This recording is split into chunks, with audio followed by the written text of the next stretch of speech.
ท่านผู้ชมที่เคารพต่อไปขอเชิญบรรณาท่านรับชมบทที่มีหัวข้อว่า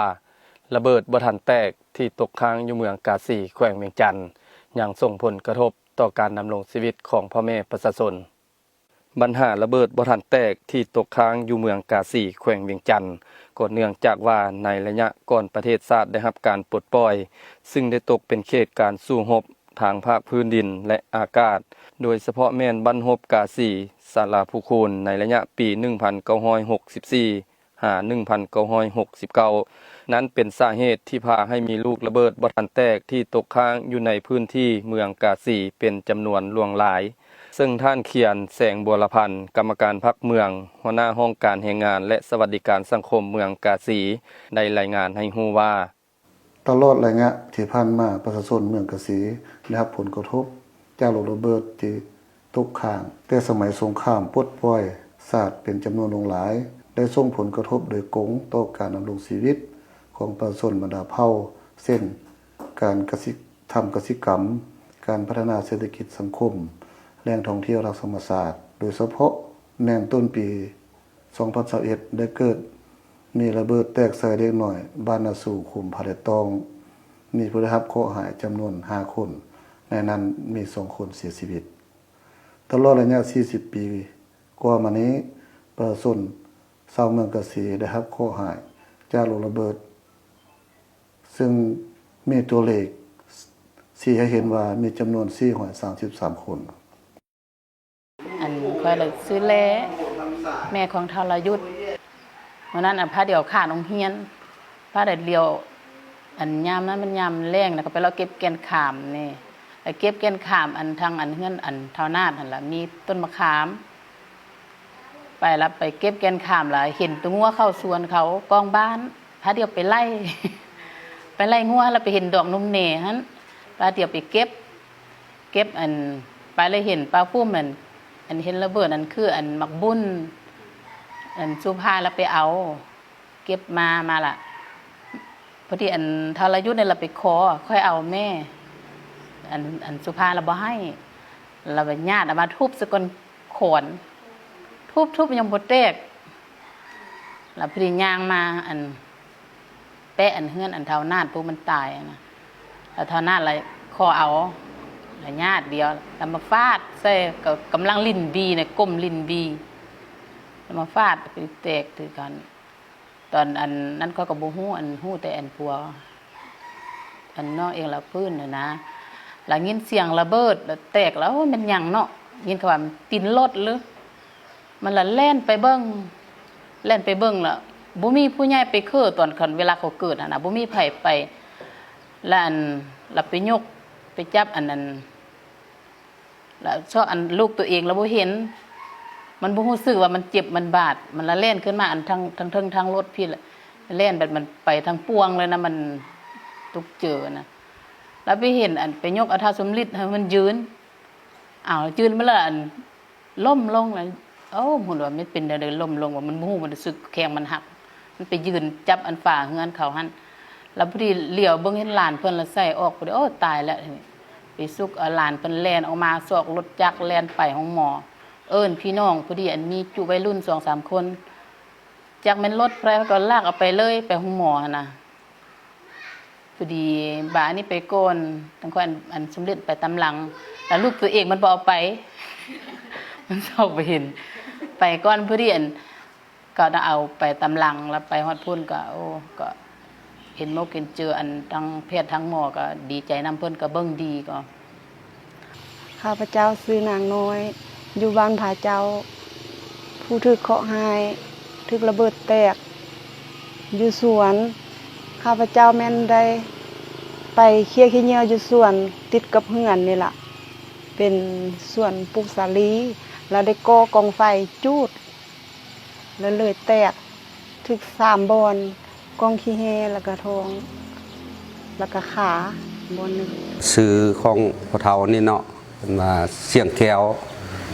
นามสกุลบัวละพาทั้งสันตำแหน่งอยู่คณะแนวโฮมมือที่ระเบิดทันว่าให้เฮาก็บ่ฮู้ว่าเอากระเดมา มาแล้วก็เจ้าเลยเอามาไว้อยู่เฮือนของผู้เกี่ยวหันห่างทานห่างทานของท้าวสู้สังสรรค์ละทางข้าเจ้าหันละคุดห้องเอ็ดอันเต่าไผ่แล้วเราเอามากายเสือกายเสือแล้วเอาพุยหันยองพุยหนามหันยองต้มน้ำลวกหัวเดาปลาส้นจำนวนหนึ่งหันเข้ากับไปอันล้างไผ่ลวกข้าวปุ้นลวกข้าวปุ้นหันแล้วก็ระยะโดนเติบโอ้ระเบิดเลยแตกขึ้นแตกแล้วก็มีอยู่จำนวน5 คนถูกบาดเจ็บเจ็บหนักขันมีอยู่3 คนเสียองค์ะนั่นคนนึงข้าพเจ้าชื่อนางโกงอายุ40 ปีนามสกุลนันจันทวงศ์เราไปขานไปห่างท่านผู้น้องเคยนะเฮาก็เป็นลวกขปุ่นอยู่นะเฮาก็บ่ฮู้เนาะลวกขปุ่นอยู่ที่ละแตกขึ้นนะแตกขึ้นเฮาก็บ่ฮู้เลยบาดแตกเฮาล้มลงเลยบัดนี้บ่ฮู้ไปหมออยู่เลย50 เที่ยงเลย15 มื้อก็บ่ฮู้เด้อมันอยู่เฮือนนี่ก็คือเดียวได้3 เดือนหาจังหยังได้มาเฮียนหยังเฮียนข้านปั้นเกิดมือน่ะเฮาก็เสียเลยองค์พระเบื้องนี้หั่นน่ะอยากโดนบ่หลายจักเทื่อหยังก็ยังหยังบ่จักหลายนะช่วยท่านอันไว้ลังซื้อแปลไว้นาสินี่ไว้ลังซื้อแล้วเพื่อนแตกแล้วเมียนหูรีบเขานี้นี่รีบเขาแก้มนี่แหละเปะหูสวดเปะหูเกือบเข้าหูพุ่นน่ะแล้วคอยแล้วปิ้นซ้ำหมอบจงหลุมเดี๋ยวเขาเลยบอกกันคนไปนำเอารถท่านไปหัวรถแปดพุ่นไปอยู่ท่านมือที่2จะเข้าผ่าตัดเลยก็อะไรเขาก็ออกมาเบื้องก่อสเก็ตซ้ำกวยพี่เอามาหันแล้วก็ในมือนึงมือที่3เลยก็มาจากนั้นมาคือหูนี่กระทือกันเขาเสียเลย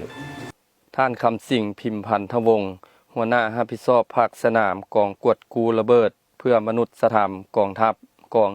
58ได้รายงานให้ฮู้ตื่มอีกว่ากองของพวกเราได้ลงปฏิบัติเวียกงานอยู่เมืองกะสีมีอยู่3เวียกงานเนาะคือเวียกงานโฆษณาศึกษาความเสี่ยงภัยจากระเบิดบ่ทันแตกได้ปฏิบัติได้45บ้านเป้าหมายและ46โรงเรียนทีมงานที่2ก็คือทีมงานสำรวจที่บ่แม่นแบบวิชาการและสำรวจแบบวิชาการในนั้นมีอยู่11สนามสามารถรับรองเอาเป็นสนามเป้าหมายเนื้อที่เพื่อทำการกวดกู้และทำลายระเบิดมีจำนวนอยู่1,32,500 ตารางเมตรทีมงานที่3ก็คือทีมงานกวดกู้และทำลายมีทั้งหมดอยู่6สนามที่เราได้ปฏิบัติมาเนาะสามารถปลดปล่อยเนื้อที่ได้ทั้งหมดมีอยู่ 418,500 ตารางเมตรพบระเบิดบ่ทันแตกตกค้างอยู่ในสนามทั้งเบิดมีอยู่750 ลูกในนั้นแม่นสนิทบอมบี้เป็นจำนวนหลายเนาะมันมีอยู่บอมบี้26บอมบี้24แล้วก็บอมบี้3บีได้ส่งผลกระทบให้แก่พ่อแม่ประชาชนและเราได้ปลดปล่อยเนื้อที่ให้แก่พ่อแม่ประชาชนเพื่อทำการผลิตให้มีความปลอดภัยท่านผู้ชมที่เคารพที่ผ่านไปนั้นก็แม่นบทที่มีหัวข้อว่าระเบิดบ่ทันแตกที่ตกค้างอยู่เมืองกาสีแขวงเวียงจันทน์ยังส่งผลกระทบต่อการดำรงชีวิตของพ่อแม่ประชาชนมาฮอดนี้ผู้ดำเนินรายการบุญมาแก้วบุตรดาพร้อมด้วยทีมงานข่าวโทรภาพแขวงเวียงจันทน์ต้องขอลาท่านผู้ชมไปก่อนสบายดี